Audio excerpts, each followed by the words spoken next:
পরিমাণ নির্যাতনের শিকার হয়েছি, আল্লামা মামুনুল হক সহ উলামায়ে উম্মত কি পরিমাণ নির্যাতনের শিকার হয়েছে, লেকিন আমরা এখনো বৈষম্যের শিকার হয়ে আছি। 16 বছরে আমরা সবচেয়ে বেশি নির্যাতিত হয়েছি, আমরা সবচেয়ে বেশি নিগৃহীত হয়েছি, আমরা সবচেয়ে বেশি জুলুমের শিকার হয়েছি। উলামায়ে উম্মত কি পরিমাণ খুন দিয়েছে, সে খুন যদি জমা করা হতো মেঘনা লাল হয়ে যেত। আমরা দেখেছি এবারের ত্রাণ বিতরণে শাহ আহমদুল্লাহ কি করেছেন, আমরা দেখেছি ইয়াকুব কি করেছেন, আমরা দেখেছি উলামায়ে উম্মত কি করেছেন, কিন্তু তাদের বক্তব্যে মাদ্রাসার শিক্ষার্থী এবং মাদ্রাসার শিক্ষকদের ব্যাপারে কোনো বক্তব্য কারোর মুখে আসে না। আমাদেরকে যদি সুযোগ দেওয়া হয়, আমাদেরকে যদি সমাজের সমস্ত স্তরে আমাদের যোগ্যতা অনুযায়ী সুযোগ দেওয়া হয়, এদেশে আর দুদক লাগবে না, এদেশে আর দুদক লাগবে না, এদেশে আর মাদক আসক্ত নিরাময় কেন্দ্র লাগবে না। আমি বলি এদেশে আর পুলিশও লাগবে না, আমি বলি এদেশে আর কারাগার লাগবে না।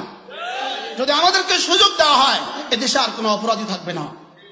যদি আমাদেরকে সুযোগ দেওয়া হয়, আমরা 113 জন মানুষ যারা শেষ পর্যন্ত দুদকের মামলা আক্রান্ত হয়েছি। সর্বপ্রথম দুদকের মামলা যিনি 1 নম্বর নাম আল্লামা নুরুল ইসলাম অলিপুরি, তার ঘর এখনো সাইডওয়াল এবং টিনের, সাইডওয়াল এবং টিনের যিনি দুদকের মামলার 1 নম্বর আসামি, আমিও দুদকের মামলার আসামি।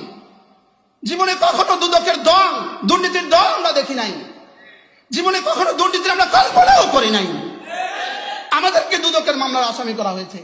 এই জাতীয় সেমিনারে এই পর্যায়ে গুরুত্বপূর্ণ বক্তব্য পেশ করবেন মাদ্রাসা ইসলামিয়া দারুল উলুম সুধন্যপুর মাদ্রাসার সম্মানিত প্রতিষ্ঠাতা ও মুহতামিম বিশিষ্ট আলেমে দ্বীন হাকিমুন নফস জনাব হযরত মাওলানা মুফতি মুশতাকুন নবী কাসেমী।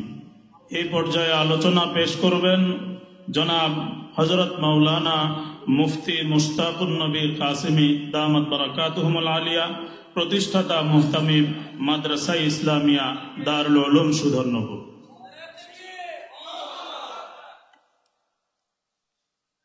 আসসালামু আলাইকুম ওয়া রাহমাতুল্লাহি ওয়া বারাকাতুহু।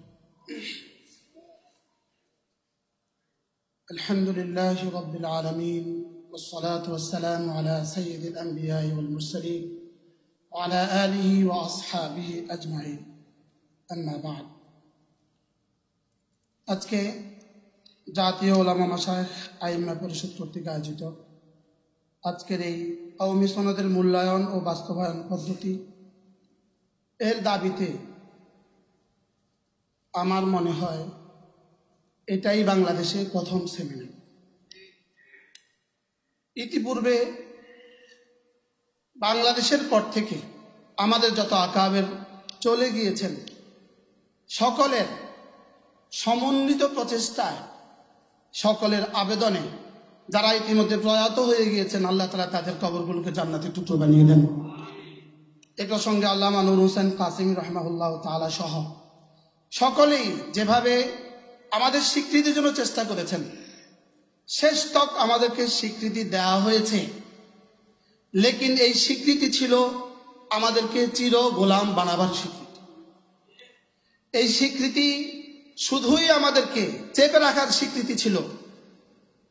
যেই সরকার আমাদেরকে এই স্বীকৃতি দিয়েছেন, এই সরকারের উদ্দেশ্য আমাদেরকে স্বীকৃতি দিয়ে সমাজের সকল স্তরে আমাদেরকে প্রবেশাধিকার নিশ্চিত করা ছিল না, বলকে এই স্বীকৃতি তাদের উদ্দেশ্য ছিল আমাদেরকে শুধুই রাজপথ থেকে আমাদেরকে ঘরমুখী করে দেয়া, শুধুই আমাদেরকে রাজপথ থেকে ঘরমুখী করে দেওয়ার জন্য আমরা যেন তাদেরকে সমীহ করি, আমরা যেন তাদেরকে কিছুটা হলেও তারা তাদের নিরাপত্তার জন্যই আমাদের স্বীকৃতি দিয়েছে।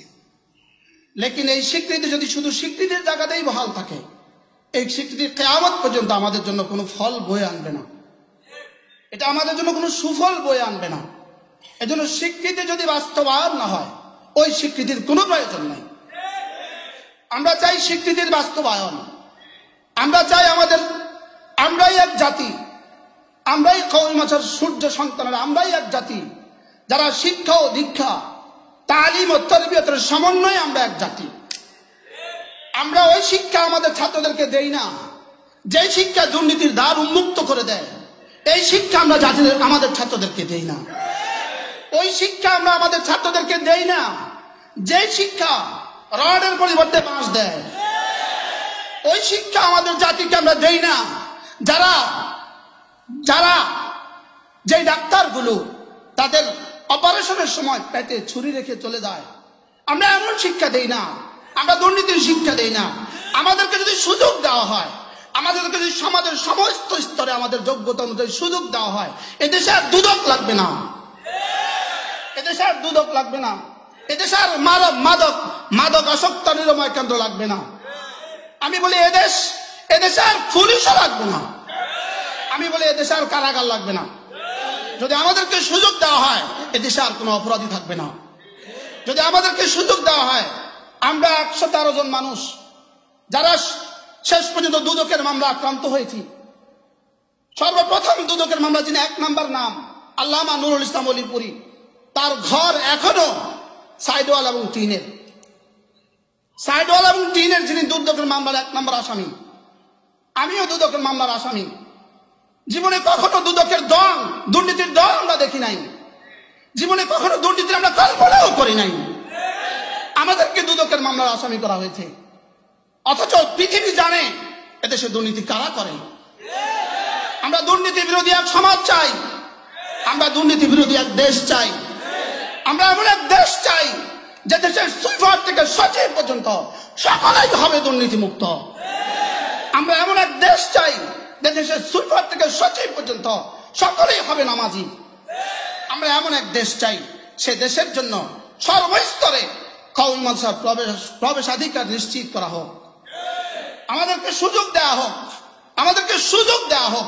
প্রাইমারি স্কুলে আমাদের ছাত্রদেরকে সুযোগ দেওয়া হোক, আমাদের ফোজালাদেরকে প্রাইমারি স্কুলে সুযোগ দেওয়া হোক, আমাদের ফোজালাদেরকে হাই স্কুলেও সুযোগ দেওয়া হোক, আমাদের ফোজালাদেরকে কলেজ ইউনিভার্সিটিকেও সুযোগ দেওয়া হোক।